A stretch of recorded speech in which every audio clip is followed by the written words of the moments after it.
Welcome, here I've got Sony Xperia 5 III and let me show you how to change volume button function in camera basic mode at this device.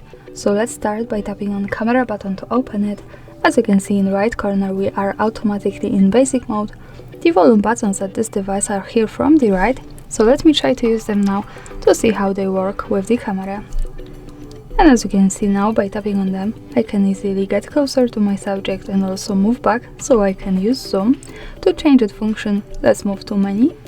Now we have to slide a little bit to set up category, and here at the third place we have use volume key as option. When we tap to it, we can decide between zoom, volume and shutter.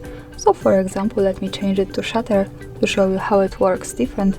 Let's move back to camera and let me try to tap on volume keys once again.